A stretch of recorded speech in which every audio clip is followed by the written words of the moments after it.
إن الحمد لله والصلاة والسلام على رسول الله وعلى آله وصحبه ومن والاه أما بعد. أعوذ بالله السميع العليم من الشيطان الرجيم من حمزه ونفخه ونفسه. بسم الله الرحمن الرحيم. إنا أعطيناك الكوثر فصل لربك وانحر إن شانئك هو الأبتر. معزز ناظرین، قابل احترام سامعین، السلام علیکم ورحمۃ اللہ وبرکاتہ۔ اللہ تبارک و تعالیٰ کا شکر احسان ہے جس نے ہمیں اور آپ کو یہ عشر ذی الحجہ نصیب فرمایا، جس کی فضیلت اور بزرگی کتاب و سنہ کے اندر مختلف طریقے سے بیان کی گئی، اور اس کی وجہ یہ ہے کہ اس میں یعنی اس عشرے میں مختلف قسم کی عبادتوں کا، جنہیں ہم امہات العبادہ کہہ سکتے ہیں، اصل عبادتیں کہہ سکتے ہیں، وہ ساری عبادتوں کے کرنے کا اس عشرے میں ہمیں اور آپ کو موقع ملتا ہے۔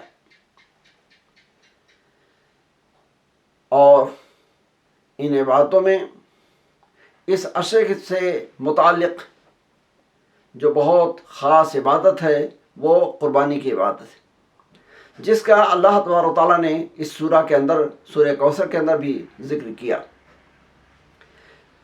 اور نماز کے ساتھ قربانی کے ذکر کرنے سے یہ بھی واضح ہوتا ہے کہ صلاۃ، نماز اور قربانی یہ دونوں قدیم عبادتیں ہیں جو گزشتہ امتوں پر بھی لاگو کی گئی تھیں۔ ہماری اس شریعت اسلامیہ کے اندر اس قربانی کی عظمت و اہمیت مزید اجاگر کی گئی ہے۔ اللہ کے نبی صلی اللہ علیہ وسلم نے اپنے قول و فعل سے اس کی پرزور تاکید کی ہے۔ اگر اللہ کے نبی صلی اللہ علیہ وسلم کے عمل کی طرف آپ توجہ دیں تو یہ قربانی والا عمل آپ کی پوری مدنی زندگی کے اندر پایا جاتا رہا ہے، جیسا کہ عبداللہ بن عمر رضی اللہ تعالیٰ عنہ کا بیان ہے۔ آپ نے اپنی زبان مبارک سے اس قربانی کی کس قدر تاکید کی ہے اور امت کو تلقین کی ہے، اس کے لیے آپ دو روایت سماعت فرمائیں۔ پہلی روایت ایک صحابی رسول مخنب بن سلیم رضی اللہ تعالیٰ عنہ کی ہے، جسے ابن ماجہ رحمہ اللہ نے اپنی سنن کے اندر اور علامہ البانی رحمہ اللہ نے اپنی 3 کتابوں کے اندر اس کو نقل کیا ہے۔ ارواء الغلیل کے اندر، سلسلۃ الاحادیث صحیحہ کے اندر، اور اسی طریقے سے یہ حدیث مشکات المصابیح التحقیق الثانی للعبانی رحمہ اللہ کے اندر بھی موجود ہے۔ بہرحال عرض کرنے کا مقصد ہے کہ روایت صحیح ہے، اتھینٹک ہے۔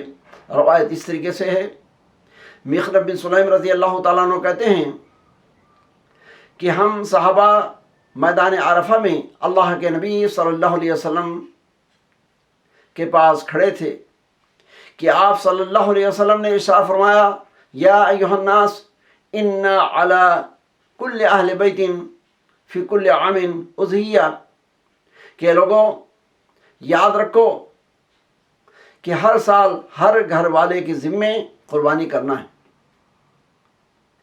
دوسری روایت ابو ہریرہ رضی اللہ تعالیٰ عنہ سے مروی ہے، یہ روایت بھی سنن ابن ماجہ کے اندر ہے، اور علامہ البانی رحمہ اللہ کی تحقیق کے مطابق حسن درجے کی ہے، یعنی صحیح ہے۔ روایت اس طرح سے ہے کہ اللہ کے نبی صلی اللہ علیہ وسلم نے ارشاد فرمایا، من کان لہ سعۃ ولم یضحی فلا یقربن مصلانا، یعنی اے میری امت کے لوگوں،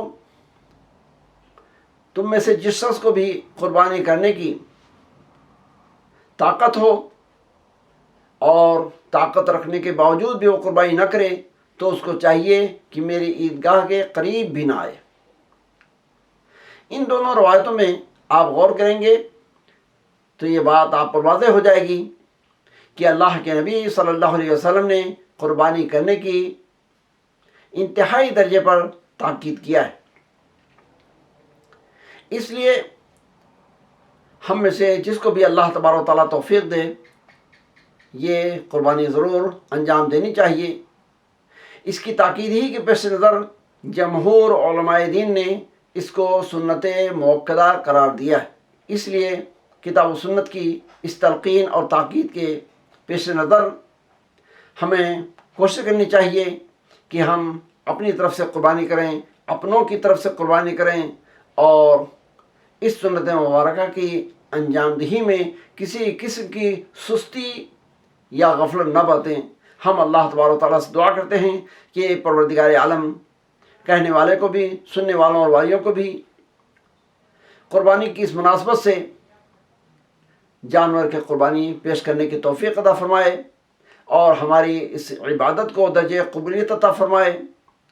اور آج ہمارے کلمہ گو بھائی جہاں بھی دنیا میں جس گوشے میں بھی ہیں، اللہ تبارک و تعالیٰ انہیں بھی یہ سالانہ تیوہار پر اطمینان اور خوشی و مسرت کے ساتھ منانے کی توفیق عطا فرمائے، اور اس تیوہار سے متعلق جو بھی اسلامی عبادتیں ہیں اللہ تبارک و تعالیٰ انہیں کرنے کی بھرپور سہولت اور آسانی مرحم فرمائے۔ آمین۔ اقول قولی ھذا استغفر اللہ لی ولکم ولسائر المسلمین فاستغفروہ من کل ذنب انہ هو الغفور الرحیم۔ والسلام علیکم ورحمۃ اللہ وبرکاتہ۔